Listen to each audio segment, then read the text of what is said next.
Shalom, Bapak Ibu sekalian, senang sekali kembali menjumpai Anda semua dengan renungan singkat yang saya ambil dari Lukas pasal 7 ayat yang pertama sampai ayat yang ke-10. Saya baca demikian firman Tuhan.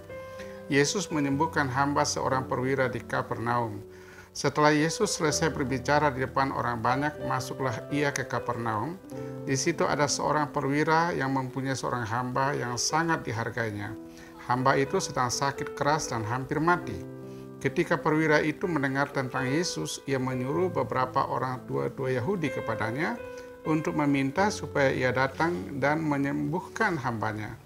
Mereka datang kepada Yesus dan dengan sangat mereka meminta pertolongannya. Katanya, ia layak engkau tolong sebab ia mengasihi bangsa kita dan dialah yang menanggung pembangunan rumah ibadat kami.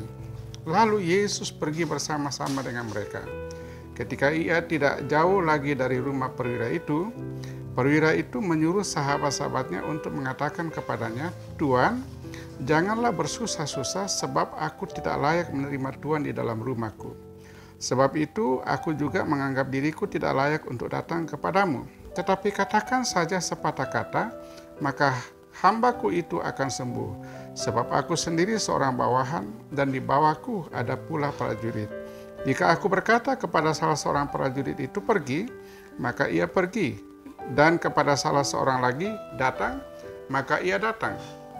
Ataupun kepada hambaku kerjakanlah ini, maka ia mengerjakannya. Setelah Yesus mendengar perkataan itu, ia heran akan dia dan sambil berpaling kepada orang banyak yang mengikuti dia, ia berkata, Aku berkata kepadamu, iman sebesar ini tidak pernah aku jumpai, sekalipun di antara orang Israel.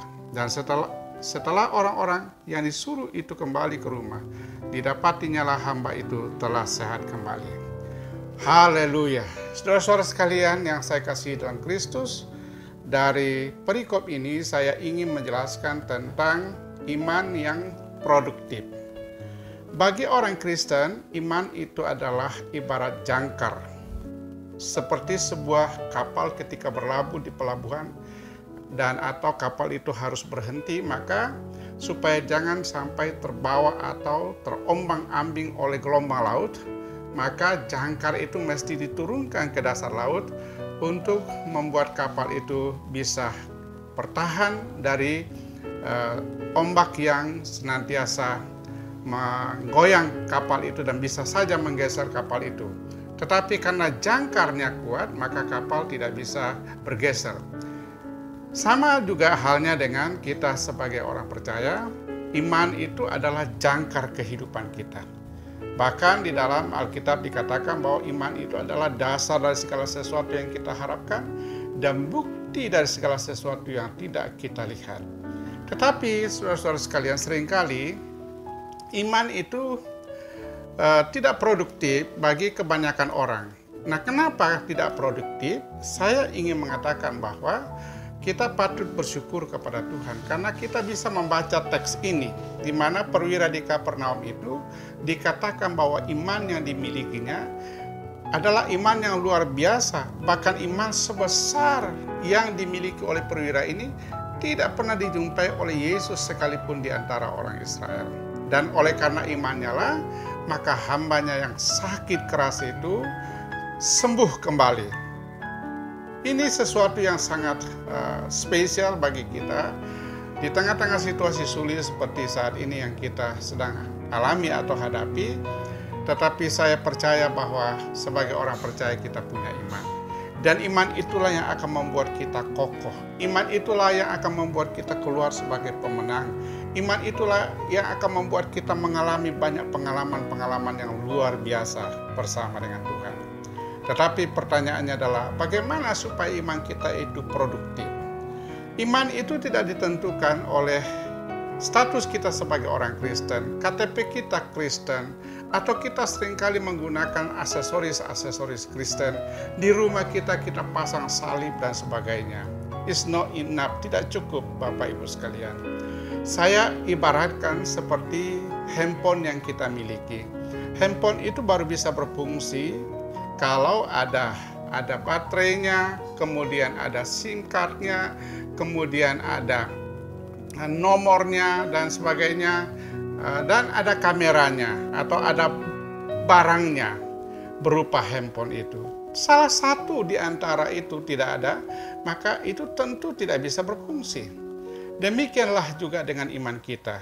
Dan saya melihat bahwa bagi seorang perwira seperti yang kita baca itu perwira di Kapernaum, memiliki iman yang begitu dikagumi oleh Yesus, dan oleh imannya kemudian hambanya yang sakit keras itu sembuh kembali. Kenapa, saudara-saudara sekalian? Yang pertama kita lihat dalam ayat yang kedua tadi bahwa ternyata perwira ini adalah seorang yang betul-betul mengasihi dan menghargai sesamanya. Ini penting bagi kita sebagai orang percaya. Dan ini adalah hukum yang kedua dan yang terutama, bahwa kita harus mengasihi sesama kita sama seperti kita mengasihi diri kita sendiri. Apa artinya mengasihi sesama? Mengasihi sesama itu artinya kita tidak boleh menyimpan dendam di dalam hati kita terhadap siapapun. Kita tidak boleh bersikap sewenang-wenang terhadap siapapun. Kita juga tidak boleh underestimate atau selalu menganggap rendah orang lain.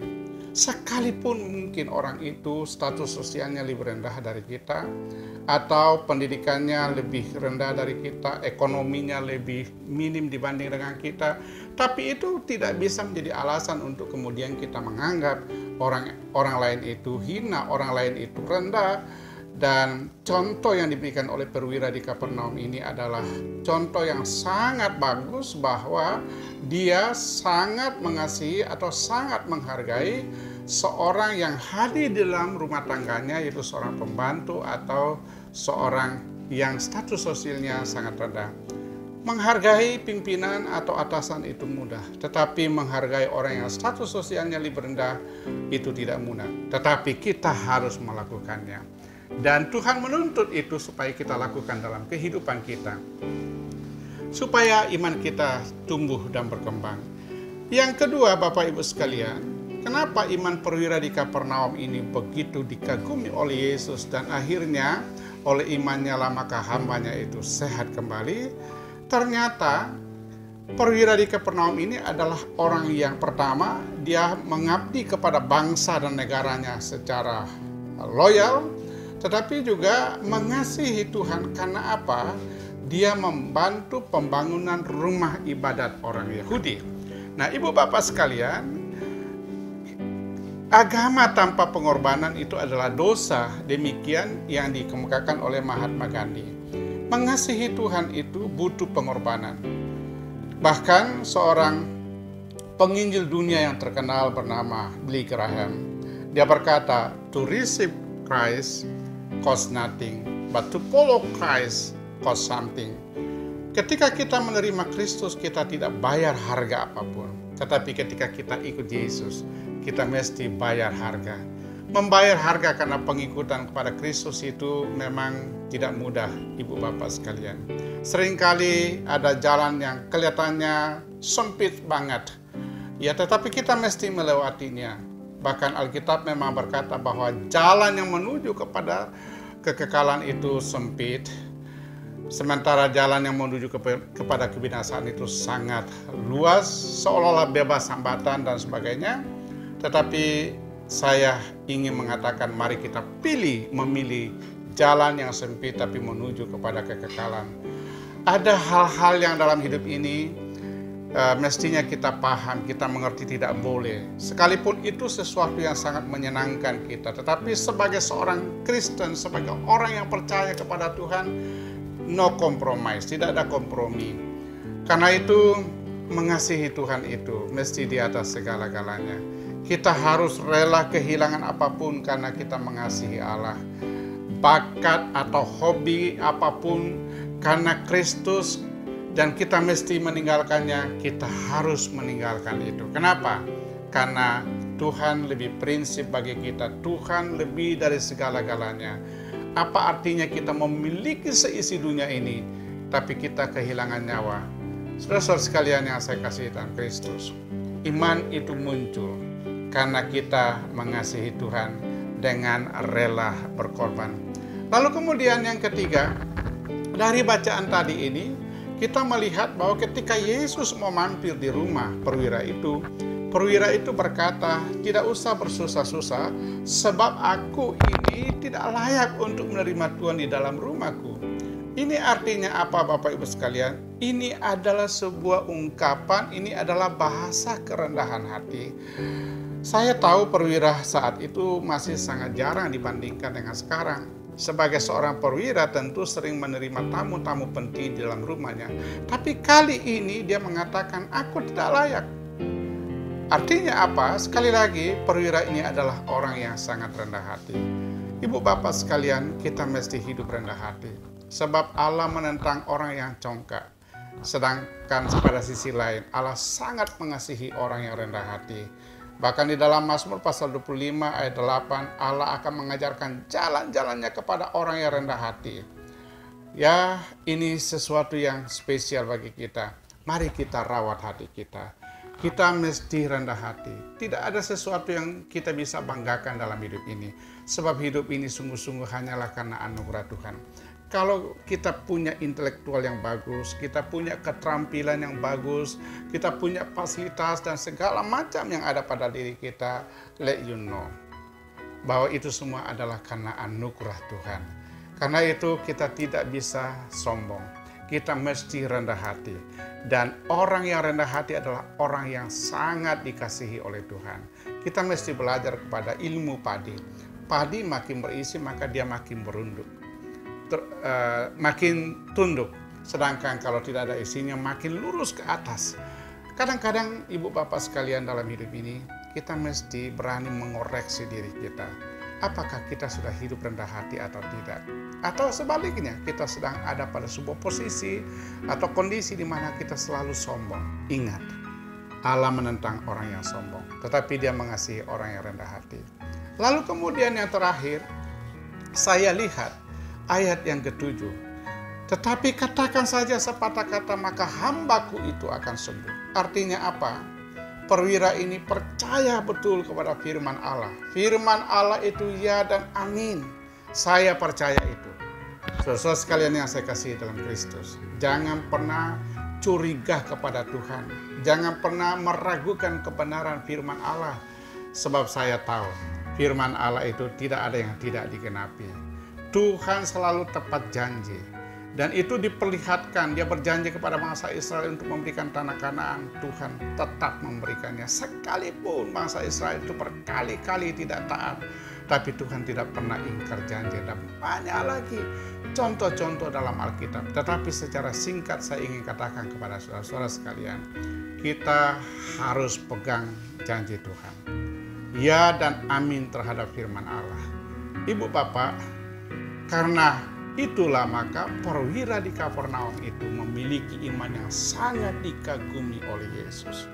Dan saya tahu apa yang dialami oleh perwira di Kapernaum, itu juga adalah yang akan saya alami dan saudara-saudara sekalian alami. Asalkan iman kita itu tumbuh dan menghasilkan hasil. Atau saya katakan tadi, iman yang produktif harus ditopang minimal 4 hal. Yang pertama, kita harus mengasihi dan menghargai sesama kita, siapapun sesama kita. Yang kedua adalah kita harus mengasihi Tuhan dengan rela berkorban. Harus disertai dengan perbuatan yang konkret. Tidak bisa mengatakan aku mengasihi Allah tetapi tidak mau berkorban. Dan yang ketiga, mari kita belajar rendah hati seperti perwira di Kapernaum ini. Dan yang keempat adalah mari kita yakin terhadap firman Allah. Ya dan amin, itulah firman Allah. Saya tidak sedikit pun ragu terhadap firman Allah. Saya percaya apa yang firman Allah katakan itu pasti terjadi.